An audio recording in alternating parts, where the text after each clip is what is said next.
जय हिंद दोस्तों। आर के स्टडी सेंटर पर आपका बहुत बहुत स्वागत है, अभिनंदन है। ये हमारा पहला वीडियो होने वाला है। एग्ज़ाम की दृष्टि से आप देख सकते हैं कि कक्षा 10 2026 का जो पेपर है फरवरी में होने वाला है, आपको पता होगा। लगभग वही फरवरी 10 तारीख के बाद ही होगा। तो हमें लगा कि कुछ इम्पोर्टेंट क्वेश्चन बताया जाए आप लोगों को, जिसकी थोड़ा आपको सहायता मिलेगी। तो आज का हमारा टॉपिक है बोर्ड एग्ज़ाम 2026। हम आपको एक चीज़ साफ बता देना चाहते हैं कि आप लोग अच्छे से मेहनत कीजिए। आप मतलब ऐसा मत सोचिए कि सरकार कोई नियम लाएगी कि पास कर देगी, हम लोग पास हो जाएंगे, ऐसा कुछ नहीं है। देखिए भाई, आपको मेहनत करना पड़ेगा। बिना मेहनत के आप कुछ कर नहीं सकते, ये बात तो पक्का है, ठीक है ना। तो आप अभी ये सितंबर चल रहा है, अभी आपके पास 2-3 महीने हैं। इसमें आप अच्छे से पर डे पढ़ाई कीजिए और आप प्रयास कीजिए कि जो विषय आपका कमज़ोर है उस पर आप विशेष ध्यान दीजिए, ठीक है ना। अगर आप उस पर ध्यान देंगे तभी आपका वो कॉन्सेप्ट क्लियर हो पाएगा, नहीं तो कुछ हो नहीं पाएगा, ठीक है ना। उसके लिए आपको बढ़िया तरीके से मेहनत करना होगा। तो आज का हमारा टॉपिक है हिंदी। हिंदी आप देखिए, बोर्ड एग्ज़ाम 2026, ठीक है ना। आप समझिए, अच्छी तरीके से समझिए। हिंदी आज हम आपको बताएंगे हिंदी में क्या इम्पोर्टेंट है, क्या नहीं, क्या पढ़ना चाहिए, क्या नहीं पढ़ना चाहिए। और आप लगभग आप मेहनत करते रहिए बहरहाल, पर जो हम बताएंगे अभी इससे आपको बहुत ज़्यादा हेल्प मिलने वाली है, ठीक है ना। आप देखिए, पहले चीज़ है कि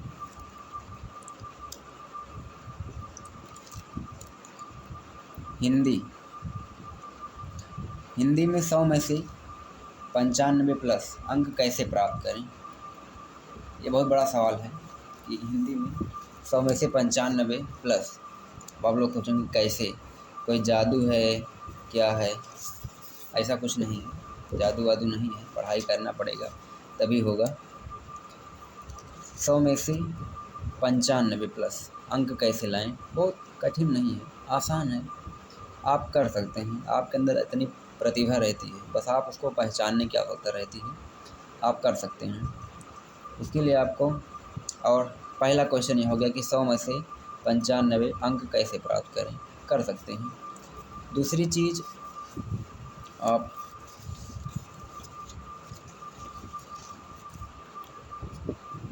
जीवन परिचय हम आपको बता देना चाहते हैं कि जीवन परिचय कैसे लिखें, ठीक है ना। जीवन परिचय कैसे लिखें, देखिए ये तो चलो ठीक है, कोई दिक्कत नहीं है इसमें आपको। देखिए दोस्तों, पंखा चल रहा है, इसमें कुछ जुगाड़ करना पड़ेगा। हाँ दोस्तों, अभी पंखा बहुत तेज़ चल रहा था, थोड़ा ये पन्ना जो है हवा में उड़ रहा था, दिक्कत कर रहा था, उसको सही कर दिए हैं। पहला चीज़ हो गया कि हिंदी में 100 में से 95 प्लस अंक कैसे प्राप्त करें, कर सकते हैं। दूसरी चीज़, जीवन परिचय कौन सा याद करें, अभी बताएंगे, पहले आप क्वेश्चन देख लीजिए क्या क्या समस्याएं होती हैं। रस, तीसरी चीज़ कि रस कौन सा पढ़ें, क्योंकि रस तो कई हैं। और चौथी चीज़ निबंध, जो कि 8-9 में से 8-9 नंबर का आता है, 9 नंबर का आता है निबंध कौन सा याद करें, बताएंगे भी। अलंकार कौन सा याद करें। उसके बाद प्रार्थना पत्र कौन सा याद करें। प्रार्थना पत्र भाई आपका 5 नंबर का आता है, अगर आप 5 नंबर कर ले जाएंगे तो आपको बहुत बड़ा, मतलब एक समझ लीजिए परसेंट, ठीक है ना, बन सकता है। उसके बाद प्रार्थना पत्र हो गया। परीक्षा के समय कैसे पढ़ाई करें, बहुत सारे बच्चों का डाउट रहता है कि भैया परीक्षा के समय कैसे पढ़ाई करें। तो मतलब उन कुछ बच्चों को घबराहट होने लगती है कि पढ़ाई कैसे करें, दिक्कतें आती हैं, नींद ज़्यादा आती है। तो ये हम बताएं, ये आपकी समस्या नहीं है, सबकी समस्या है कि जब बोर्ड एग्ज़ाम नज़दीक आता है तो नींद बहुत ज़्यादा आती है। और क्योंकि ठंड का महीना रहता है और ठंड के महीने में दिक्कत होती है, ठीक है ना। आपको पता है कि भाई ठंड का महीना है, ठंड में नींद बहुत ज़्यादा आती है, क्योंकि कंबल में जब बैठ जाते हैं तो नींद आने लगती है, तो यही समस्या रहती है। तो आपको ऐसा नहीं करना है। आपको पहली चीज़ तो खाना खाना कम खाना है, बढ़िया से। और 2-3 महीने बढ़िया से अगर आप पढ़ाई कर लेंगे तो अच्छा पर्सन बन जाएगा, बढ़िया, आपको भी अच्छा लगेगा। तो इसीलिए परीक्षा के समय कैसे पढ़ाई करें बताएंगे, भी स्टेप बाय स्टेप बताएंगे। सब कुछ याद कैसे करें। हम देखते हैं कि कुछ बच्चों को क्या होता है ना, कि बोर्ड पेपर के समय एकदम घबराहट होती है, और जो भी पढ़ते हैं वह, और जो उनको याद भी रहता है वह भी भूल जाते हैं, क्योंकि घबराहट के कारण बहुत ज़्यादा दिक्कतें आती हैं।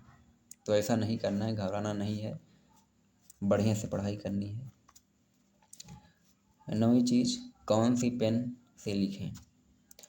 देखिए भैया, बता देना चाहते हैं आपको स्पष्ट रूप से, जौन जिस पेन से आप बढ़िया कंफर्टेबल हैं उसी पेन से आपको लिखना है। किसी की बात नहीं सुनना है कि कैसे करें क्या ना करें, तो ऐसा कुछ नहीं करना है, ठीक है ना। तो अपने हिसाब से अपनी पेन ले लेना है। 10वां, कि कितने घंटे पढ़ें कि अच्छा नंबर आ जाए। देखिए, अच्छा नंबर लाने के लिए आपको घंटे मायने नहीं रखता कि आप कितने घंटे पढ़ेंगे, कितना पढ़ाई करेंगे, यह मायने नहीं रखता कि आप कितना घंटे पढ़ेंगे कितना। आप देखते होंगे कुछ लोग तो 10-10 घंटा 8-8 घंटा पढ़ते हैं, पर फिर भी उनका नंबर कम आता है। तो ऐसी बात नहीं है कि घंटे कितनी समय पढ़ने से ऐसा कुछ नहीं है। आप अगर 1 ही घंटे पढ़ रहे हैं, वो भी अच्छे से पढ़ रहे हैं, तो आपका बढ़िया नंबर आ सकता है, और आता भी है। कुछ लोग ऐसे हैं, कुछ बच्चे ऐसे हैं जो बहुत बहुत ज़्यादा पढ़ाई नहीं करते, 1-2 घंटे पढ़ाई करते हैं, अच्छे तरीके से करते हैं, बढ़िया नंबर बनता है, ठीक है ना। और हिंदी एक ऐसा विषय है जो कि नंबर बढ़िया मिलता है, और आपके ऊपर रहता है कि कैसे क्या करें, ठीक है ना। तो ऐसी चीज़ है, आप ध्यान दीजिए, इन 10 चीज़ों को आप समझ लीजिए, ठीक है। इसके बाद देखिए, जीवन परिचय बताएंगे आपको।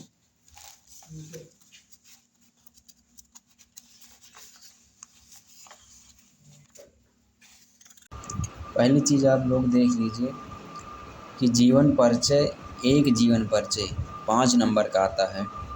अगर आप जीवन परिचय अच्छे से लिखेंगे तो आपका 5 नंबर कन्फर्म हो गया। आप समझ लीजिए कि आपका 5 नंबर पक्का मिलेगा ही मिलेगा।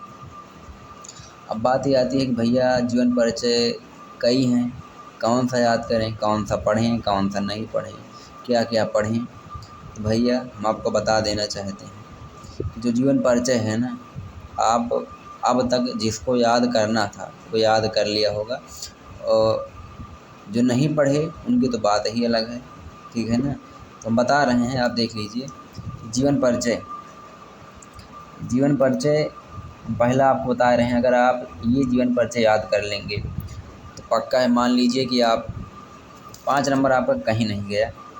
पहला जीवन परिचय आप देख लीजिए कि आचार्य, थोड़ा पेन को ब्लैक कर लें, आचार्य रामचंद्र शुक्ल। नाम तो सुना ही होगा नाम सुना भी होगा, पढ़ा भी होगा, ठीक है ना। आचार्य रामचंद्र शुक्ल, इनका जीवन परिचय मोस्ट इम्पोर्टेंट है भैया, मोस्ट इम्पोर्टेंट, ठीक है ना। मोस्ट इम्पोर्टेंट की श्रेणी पे आप इनको रखिएगा। आप आचार्य रामचंद्र शुक्ल जी को हल्के में मत लीजिएगा भैया, हर बार आते हैं, हर सेट में आता है। आप देख लीजिएगा अपने हिसाब से। आप अगर कमेंट करेंगे तो हम जीवन परिचय भी लिखवा देंगे अपने हिसाब से, आप याद कर लीजिएगा। दूसरा जीवन परिचय है जयशंकर प्रसाद, ठीक है। जयशंकर प्रसाद जी हैं, ये भी मोस्ट इम्पोर्टेंट है। जितना बता रहे हैं अगर आप इतना पढ़ेंगे तो पक्का है कि 5 नंबर क्लियर है। भैया ये गद्य में है, हम ज़्यादा नहीं बताएंगे, जितना बताएंगे कि गद्य, ये गद्य में बता रहे हैं, इतना पढ़ेंगे तो पास हो जाएंगे। और जो अच्छे से पढ़ेगा वो नंबर भी बढ़िया आ जाएगा। पद्य में देखिए, हम ज़्यादा नहीं बताएंगे, 2 ही बताएंगे, 2 उसमें 2 इसमें। पद्य में देखिए, पद्य में पहली चीज़,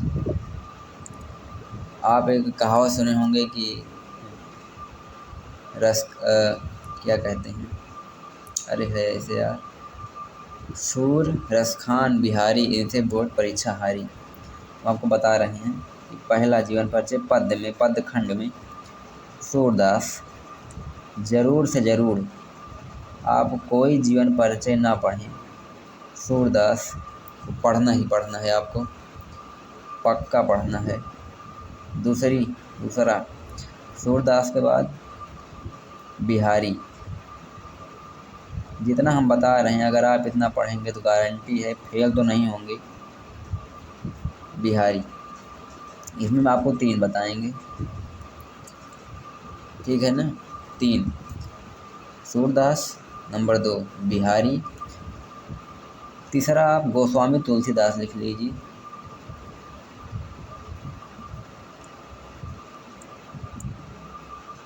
गोस्वामी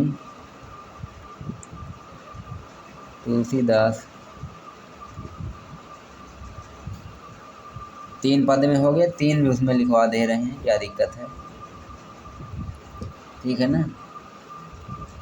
लिख लीजिए। तीसरा है पदुम लाल, पदुम लाल, पुन्ना लाल, पुन्ना लाल बख्शी, लिख लीजिएगा, बख्शी। भैया मोस्ट इम्पॉर्टेंट पढ़ना ही पढ़ना है। अगर आप इतना नहीं पढ़ेंगे तो कुछ नहीं पढ़ेंगे, इतना आपको पढ़ना ही पढ़ना है, ठीक है ना। गद्य में आचार्य रामचंद्र शुक्ल, जयशंकर प्रसाद, पदुम लाल, पुन्ना लाल बख्शी, सूरदास, बिहारी, गोस्वामी तुलसीदास। आपको गद्य में 3, पद्य में 3 पढ़ना ही पढ़ना है, ठीक है। जीवन परिचय आपको पढ़ना ही पढ़ना है। और चीज़ रस, बात रस की है तो बता दे रहे हैं कि रस कौन सा है। रस का देख लीजिए, रस भैया पहला रस हास्य। हम जितना बता रहे हैं कन्फर्म जानिए ये आएगा, हास्य रस पढ़ना ही पढ़ना है। नंबर 2 करुण रस,